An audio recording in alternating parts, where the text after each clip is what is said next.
What was my earliest memory? The soft touch of a silk blanket, feeling the warm orange sunlight through closed eyes, under thin fabric. Trying to revive these old memories feels much like recalling a long-lost dream. Eyes closed, and in the mind, chasing that ever-fading point, visible yet unreachable, deeper and deeper still. And in one moment, it seems to have become clearer. The parts that can't be remembered are filled by the imagination. The soft touch of the silk blanket, feeling the warm orange sunlight through closed eyes under the veil.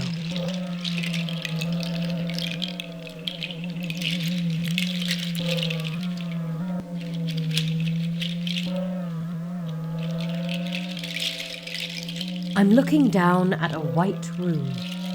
A group of people gathered in a circle. They wear blindfolds.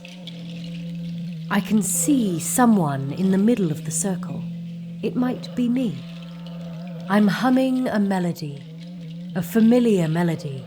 It stays in my mind for a long time, satisfying and beautiful. After humming the melody, I speak quietly. I was thinking of a story about... I'm full of emotion. I feel like crying. The person that I was thinking of was... I can see the face, but I cannot remember the name. I'm now seated in a theatre, looking at the stage. A spotlight illuminates a desk. A girl is moulding a geometrical shape. I look down and see my hands. A pot is in my hands. I hold it close. I breathe in and I breathe out. I realize that the girl is me, and now I'm watching myself on stage in a mirror.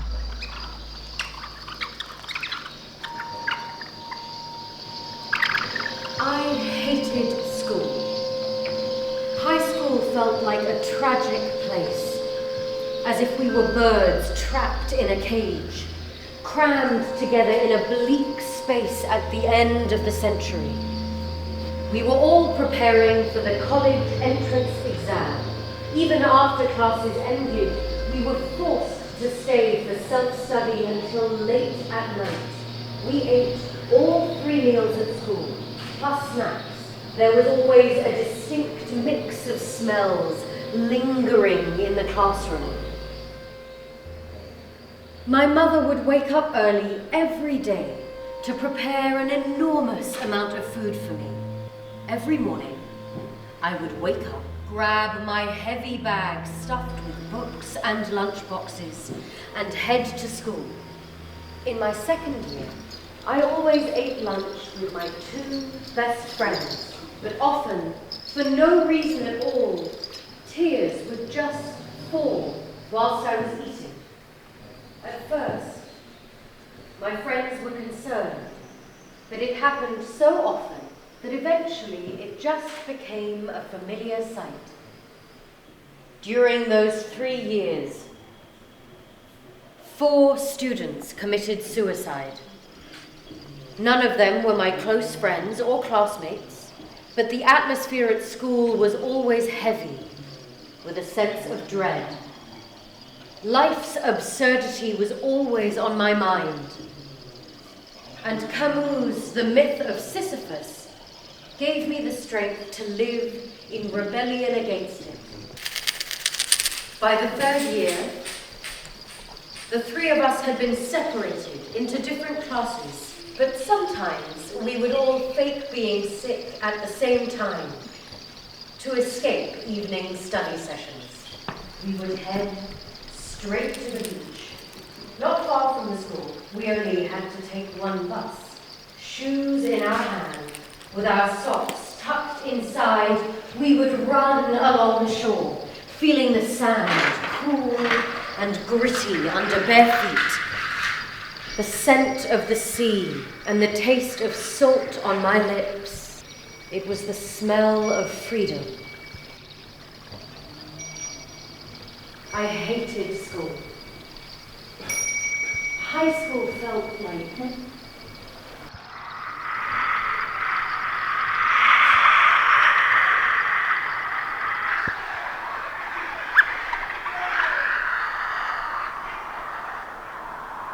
I was too young to understand what was happening when the family gathered at my deceased great-grandmother's house. I remember the faces, solemn, drawn, pale, as the light filtered through the thin curtains. They spoke in whispers, their voices low and reverent. I'm sure I didn't see my great-grandmother that day, yet whenever I recall it, the image of her lying in a traditional white Korean dress always rises in my mind. We moved to the crematorium, and I watched as the casket slid into the flames. The moment the door closed, my aunt suddenly began to wail. Her cries pierced the stillness, raw and uncontained. A sound that tore through the air. I don't know why, but their cries tugged at something deep inside me. And I found myself crying too, unable to hold back the tears. A memory of death, fragmented and unclear, yet so vivid in its intensity. I was too young to understand what was happening when the family gathered.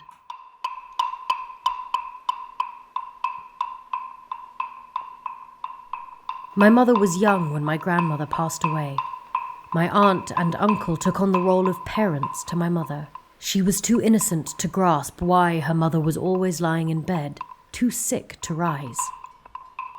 There was a senbei snack factory near their home, and the air was often filled with the warm aroma of crackers being baked, flour, eggs, and sugar coming together in a fragrance that lingered in the streets. One day, grandmother, craving a treat, took some money from beneath her pillow and asked my mother to buy a senbei snack from that factory. Mother eagerly did so, not knowing if this could be the last time her mother would taste anything. That very day, grandmother passed away, unaware of death's meaning. My mother played in the yard, confused by the hushed atmosphere around her. As she grew older, she couldn't shake the thought. Perhaps it was the senbei snack that had caused her mother's death. The guilt lingered, and for years, the mere mention of the word Oma, mother, would bring her to tears. Yet, when she had her first child, my sister, the tears stopped, as if something deep within her had finally healed. My mother was young when grandmother... Every spring, my mum and I often climbed the local mountain together. We spent the day gathering mugwort, our fingers brushing against the cool, tender leaves. The warmth of the sun filtered through the trees, and the scent of the earth rose up. I loved hearing stories from her childhood as we picked the leaves. Her memories painted scenes in my mind, watching old dramas unfold. Time slipped away so quickly, and before we knew it, hours had passed. We always ended up collecting an enormous amount of mugwort. As the sun began to dip, we would gather the mugwort and bring it to the village. We boiled the mugwort in a borrowed cauldron, steam rising into the air of the mountains. Once it was cooked, we rinsed it carefully, draining away the water, and then carried it to the village mill. There, the mugwort was mixed into the dough, pounded until it became soft and warm. After all the process and waiting, the first bite, the fragrance of the mugwort filled my senses and was pure bliss. Mum and I exchanged a quiet, knowing glance, a smile forming on both our faces. Every spring, my mum and I often... When I was young, my mother would take me to Tongdosa Temple on the outskirts of Busan every weekend. The entire mountain was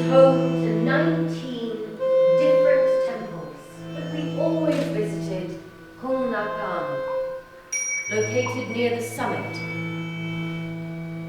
I heard that Gongnam, often understood as the Buddhist paradise in the afterlife, actually means a state of ultimate peace and joy, which is said to come when one attains enlightenment. After passing through dense pine trees, we'd arrive at Kungnakam. There was a lotus pond in full bloom and a stone-arched bridge that spanned over. One day, before the Pogpe Buddhist service began, I was playing with a young monk and gathering fallen walnuts under a large tree. It was the first time I learned that walnuts came in green husks, which protected the hard shell inside. And within that shell was the brain-like nut. My mother called out to me, saying that the service was about to begin. Today, a particularly famous monk was visiting to lead the Pogpe. During the service, the monk asked everyone gathered in the Dharma hall to reflect on one question. What is the one thing I must never let go of? That day, I meditated for the first time. Everyone sat cross-legged, eyes closed, and the room was filled with stillness. The temple incense spread throughout.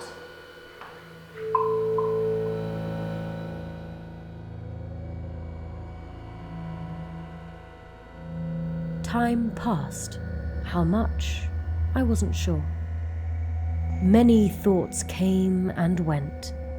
After the service, as we left the hall, my mother asked me if I had found an answer to the monk's question. I replied, "It's myself. If I never let go of myself, then, with my will, I won't let go of anything that I shouldn't let go of."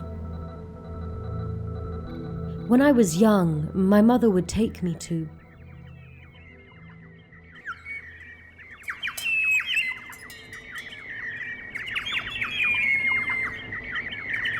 the sound of a first heartbeat, the sensation of air on the skin with the first breath, the moment I cried for the first time after being born, the first time I saw my mother's face, the soft touch of the silk blanket, feeling the warm orange sunlight through closed eyes under the thin fabric.